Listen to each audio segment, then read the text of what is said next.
Hello and welcome into this week's Monster Energy NASCAR Cup Series Rewind show right here on Racing News Now. As always, I'm your host, Garth Allen. Thank you once again for joining me today. If this is your first time catching a Racing News Now video, consider going down below to hit that subscribe button and ring the bell for notifications so you don't miss a thing going forward from R&N. On today's Cup Rewind, we're going to look back at Sunday's 60th Annual Bank of America Roval 400. It says 60th Annual. 60th Annual for a Charlotte race in the fall. Second Annual Roval race. 109 laps, 252 miles around the 2.32-mile Charlotte Motor Speedway road course, otherwise known as the Roval, in Concord, North Carolina. This race was entertaining, to say the least. There was a lot happening in this race. This race, I think, was the epitome of what NASCAR wants things to be in the future, about entertainment, which in terms of a one-off like this isn't bad. I wouldn't want a whole season of races like this, because this race was just crazy and kind of stupid at different points. But it was entertaining nonetheless. So there were some weird things that happened in this race. The guy that eventually won the race completely wrecked at one point from the lead, drove straight into the wall, and then came back to win. So if that tells you anything about how this race went, that was just a microcosm of things that happened in this race. This race was, I don't even know how you describe this race. I've been trying to think of a word or a phrase or something to actually describe this race, and I can't. There's no way to describe this race. This was, and I can't say that we were really surprised by that. I mean, the Roval last year was crazy. So I think we kind of, I think we honestly expected it to be a little better this year, because everybody knew what to expect from this track and kind of maybe would be a little better at driving it. And not that they were bad at driving it, but I don't know, there was just so many weird things happening in this race. And some of it, to be honest, kind of had to do with when NASCAR did or sometimes didn't throw a caution when they maybe should have, if they were going for consistency and not maybe entertainment. Speaking of cautions, there were 10 in this race for a total of 23 laps. First one came at lap 21 as the 47 of Ryan Preece spun in turn 11. Lap 24, this ended up being the end of stage 1 as a multi-car wreck in turn 1 on the restart from the previous caution involving Jimmie Johnson, Alex Bowman, Erik Jones, Denny Hamlin, Kurt Busch, and Chris Buescher. This wreck would claim the 20 car of Erik Jones and would officially eliminate him from the round of 12, as remember, he kind of really needed a win in this race, and that ended his day right there. And it started a not so great day for Kurt Busch that it would eventually eliminate him as well. Lap 43, the 88 of Alex Bowman and the 43 of Bubba Wallace got together coming out of the backstretch chicane. Bowman was not happy with Bubba Wallace at this point because he continually kept telling him that he was number one, and Bowman got tired of this and basically shoved Bubba through the chicane and then just turned him into the outside wall as they exited the chicane. So that set up some antics that would not be over. Bubba ended up throwing some Gatorade in Bowman's face at the end of the race, which, you know, boys have at it is one thing, but I mean, if you're gonna show your displeasure, there's a better way to do it than that, Bubba. I mean, I don't know. That was a little weak, I think. But lap 50, stage 2 concluded. Chase Elliott would be your stage 2 winner. Lap 63, the 8 of Daniel Hemrick spun in turn 13. Lap 66, the 9 of Chase Elliott off the restart from the Daniel Hemrick incident, leader of the race, overshoots turn 1, drives straight into the tire barrier in the Tums Heartburn turn. Coincidentally, though, would not be the end of the race for Chase Elliott. weirdly enough, he was the only one to misjudge the corner that time around. It happened a couple times here and there throughout the race. It definitely happened last year, famously Brad Keselowski leading the troops off the cliff. But Chase didn't take any troops with him this time. It was just Chase driving straight into the tires. So that immediately brought the caution back out. And then at lap 90 would be the next caution as Ricky Stenhouse spun in turn 11.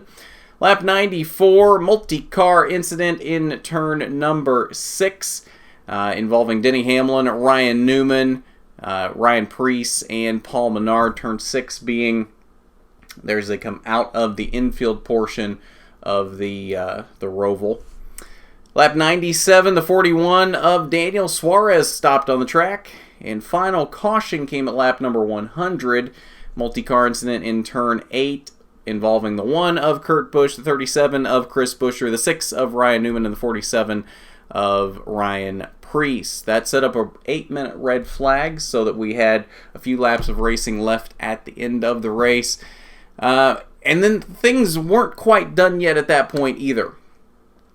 At the end of the race, Alex Bowman drove his way all the way up to the 2nd position and was 1 point from being in the top 12 and advancing to the round of 12. He was 1 point behind Ryan Newman, who currently held that position at that point. Newman, at the same point, had Eric Almirola breathing down his neck. Almirola was 6 points, maybe 8 points, something like that, out of the top 12 at that point, on fresher tires, trying to get through the field to make up those points before the end of the race and get himself into the round of 12. Feeling this pressure from behind, Newman overshoots the backstretch chicane, and of course that incurs a penalty, which Newman never ended up serving because there were only about 2 laps remaining. Honestly, I think he did the right thing. I don't approve of not listening to NASCAR, but at the same time, it's 2 laps to go. You will 100% for sure not make the round of 12 if you do serve that penalty. Leave it in NASCAR's hands and let them decide, okay, are we going to enforce a penalty, or are we going to decide that, okay, this case we're not going to give a penalty to somebody. Let that be in NASCAR's hands. Don't serve the penalty. So in that case, I think Newman did the right thing. Unfortunately, it did not work out for him because they did enforce a penalty. He never took it, and subsequently he got kicked to the back of the lead lap at the end of the race. So with Newman being out of the picture, that moved Alex Bowman into the round of 12 because Eric Almirola never made it up high enough in the field to get to challenge Alex Bowman for that 12th position. So drama at the end of the race in terms of drivers making it to the next round. Honestly, I thought Newman was safe into the next round. He had like a 14-point buffer coming into this race, but didn't have that great of a race. So I didn't expect him to quite have as bad of a race as he did, especially after the runs that he had at Vegas and Richmond to start the round, both top 10 finishes and even a top 5 at Richmond. 13 lead changes in this race among 9 drivers. Leading the most laps would be the driver of the 9 car, Chase Elliott. 35 laps led for Elliott. 34 laps went to Kevin Harvick. 23 laps were led by William Byron. 5 laps went to Kyle Larson. 4 laps were led by Joey Logano. 3 laps went to Brad Keselowski. 2 laps apiece went to Clint Boyer and Daniel Hemrick.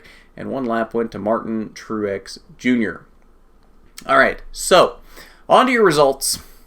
Fast cars, both out of Chase Elliott, out of Kevin Harvick. Talked about Alex Bowman making it up to second at the end of the race. Had a fast car, didn't quite make it up to the lead. But we had a lot of strong cars in this race. William Byron led a lot of laps in this race. Started from the pole. Who would come out on top at the Roval?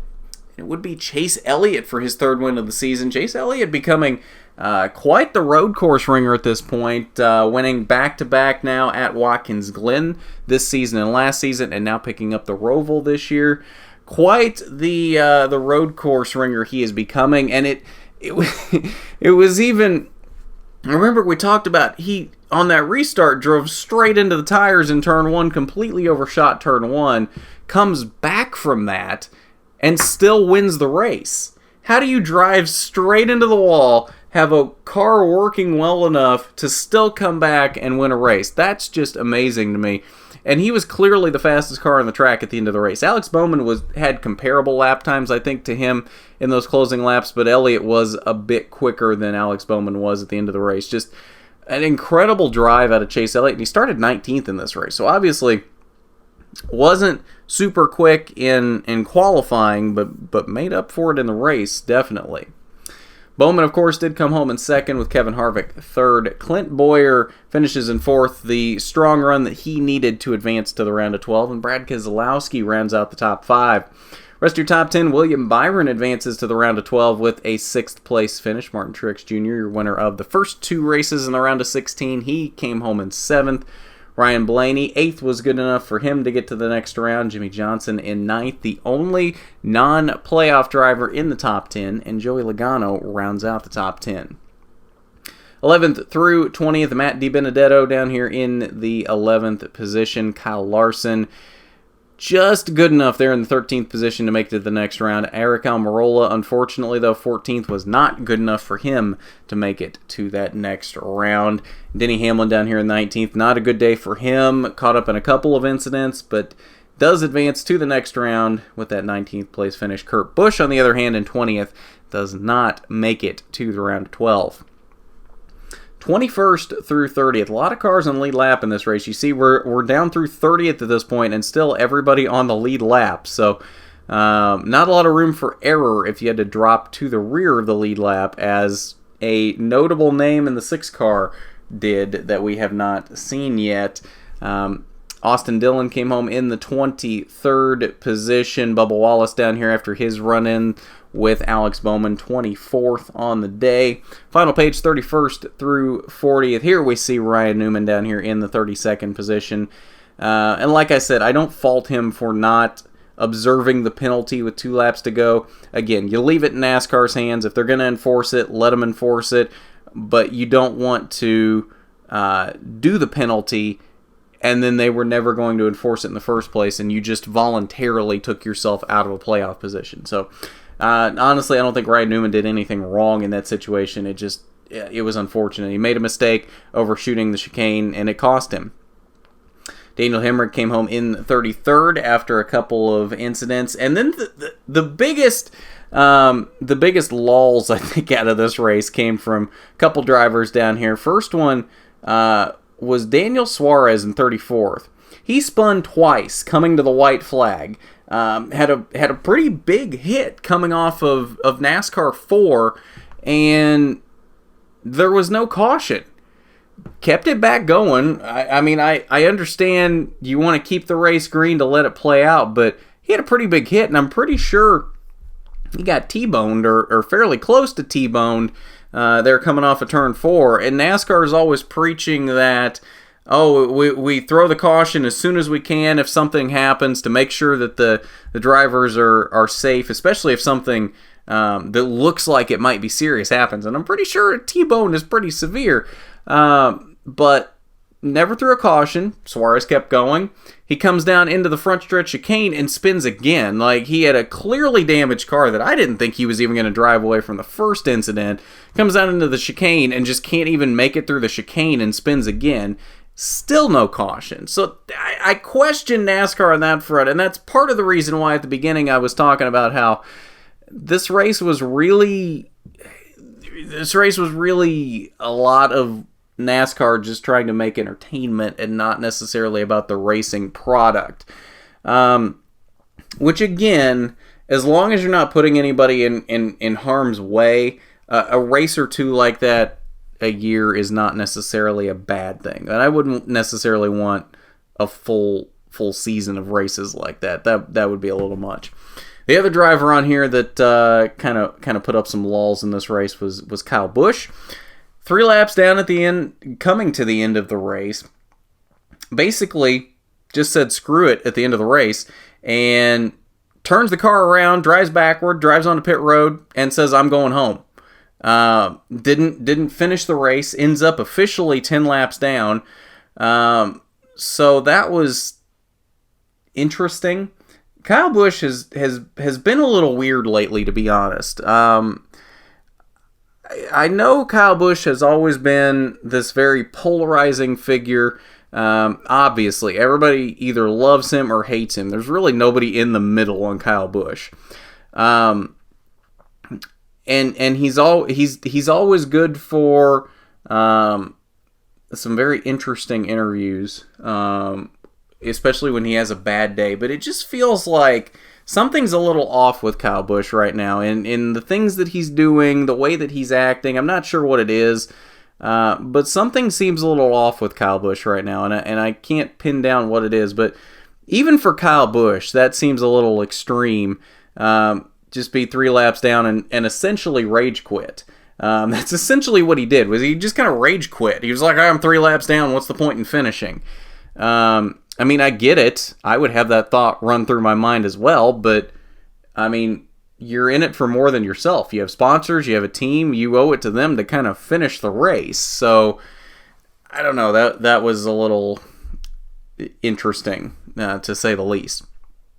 And then Erik Jones down here in the 40th position, shotgun on the field, obviously 40th place, especially with as many points down as he was coming into this race, did not advance him to the round of 12. So that's your results from the Bank of America Roval 400. Let's head over to the Media Center. We will see what Chase and his team had to say after their 3rd win of the season. I thought it was over. I mean, I thought that, that he may, if we came back to the top 10, hang on, too much celebration. No, I thought if he could get back to the top 10, that'd be great. But the car was really fast, and I thought it was hurt when it went into that barrier. And when he came out and the lap times were good, and then we got a couple of cautions that helped us, and he got back up to the front. And the car was really good, and he made some unbelievable moves. So I'm just really proud. 3 of the last 5 road courses he's won, that's pretty sporty. Fortunately, it really wasn't much. It seemed like it pushed the hood down more than anything and kind of pushed the hood inside of the top of the fenders and kind of pushed it back into the windshield. So the biggest thing that we really had to do is get that back sealed up and get it down.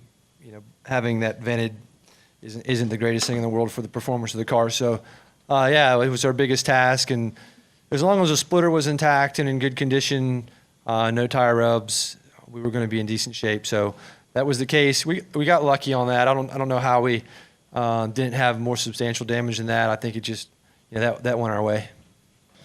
I mean, I definitely at the time I thought we were done for sure, and I could see they were showing it up on the big screen. I could see the big screen down the back, and I was looking at it, and I was like, well, the hood's not that bad, but I thought the splitter was knocked up, and I felt like if that was going to be the case, then we were probably done.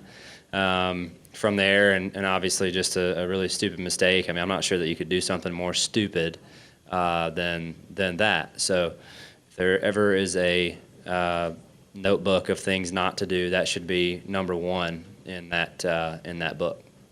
All right, so let's take a look at your playoff grid before wrapping up here tonight. Obviously, we have set the round of 12 now, heading into the next 3 races, which will be Dover, Talladega, and Kansas. Kyle Busch at the top of the list, 41 points to the good over the cutoff line, which currently is Alex Bowman in 9th as we head into this round. Pretty large gaps here for both Kyle Busch and Martin Truex Jr. Kyle Busch 41 up on the cutoff, Martin Truex 36 up. And really fairly large gaps here for everybody in the top 7. Denny Hamlin plus 25, Joey Logano plus 24, Kevin Harvick 23, Chase Elliott up 19, as well as Brad Keselowski plus 19. So really, without something weird happening, with some fairly consistent finishes, this whole top 7 is probably pretty safe. Obviously, things can change. We've got Talladega in this round, so nobody is safe, to be honest. Kyle Busch could have a terrible round and still not make it to the next round, even with that big of a buffer. But, I mean, you got Talladega in this round. Dover can be a wild card sometimes. And Kansas can be a sneaky wild card sometimes. Things can happen. So none of these guys are necessarily safe. But at 19 points or better to the good for everybody in the top 7 is pretty safe. Essentially, we've got 5 guys fighting for one spot at this point. Obviously, like I said, things can change, but right now it really looks like 5 guys, Kyle Larson, Alex Bowman, Ryan Blaney, William Byron, and Clint Boyer, essentially battling for one spot to make it into the round of 8. That can change. Denny Hamlin could have a couple of bad races and go into Kansas 2 points to the good. We don't know. But, and again, we're in the stage point era, so things can shift a lot more drastically than I think even we realize they can. I think sometimes we forget about stage points and how drastically numbers can shift because of stage points.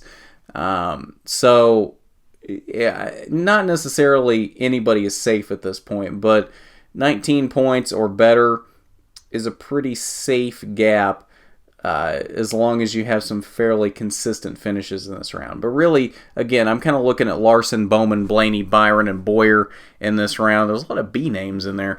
Kind of looking at them in this round, really kind of fighting for one spot. And essentially, I think my predictions for the round of 12 weren't that great. But I think in terms of the drivers eliminated heading into the round of 8, I think we're going to lose Boyer, Byron, Blaney. Really, honestly, I think in terms of performance lately, it's between Larson and Bowman for that 8th spot. And I think Larson sneaks his way into that round of 8. I don't think it's by much. I think he's going to have a pretty decent battle here with Bowman and probably a couple other of these guys as well. But I think Larson ekes it out to get into that next round. So I think currently heading into this round, you're 4 guys below the cutoff. I think those are the guys that stay below the cutoff after Kansas. But we will see what happens with that. But that's your playoff grid following the Bank of America Roval 400 at Charlotte. And I think that'll do it for us on this Cup Rewind. We had a K&N West Rewind go up earlier today for their race in Meridian last night. So if you haven't seen that yet, go check that out. Next episode of Rookie Stripes podcast is coming up on Wednesday. Premieres at 6 p.m. Wednesday night. So because it's a premiere, there will be a live chat. So come on out and chat with us while the episode is premiering. A winner interview for the K&N West race coming up tomorrow evening with Derek Krause, so check that out when that does come out. And then, of course, diecast review coming up on Wednesday. It'll be Joey Logano's 2019 Las Vegas Spring Race winner. Cool looking car there. Looking forward to that. And then, of course, we'll be back at the track this weekend with ARCA at Lucas Oil Raceway in Indianapolis for their penultimate race of the 2019 season. Only 5 points separating Michael Self and Christian Eckes for that championship. It's going to be really good here at Indy and Kansas to wrap up the season to see which of them can take home the championship. And Brett Holmes isn't out of it yet. He could sneak his way back in there as well and make it a 3-man race for the championship. So if you haven't done it already, you need to go down below, hit that subscribe button, ring the bell for notifications so you don't miss a thing going forward from RNN. We got a lot of cool stuff coming up for you. And while you're down there, why don't you hit that big thumbs up button if you like the video. It's always much appreciated when you do that. Really appreciate it.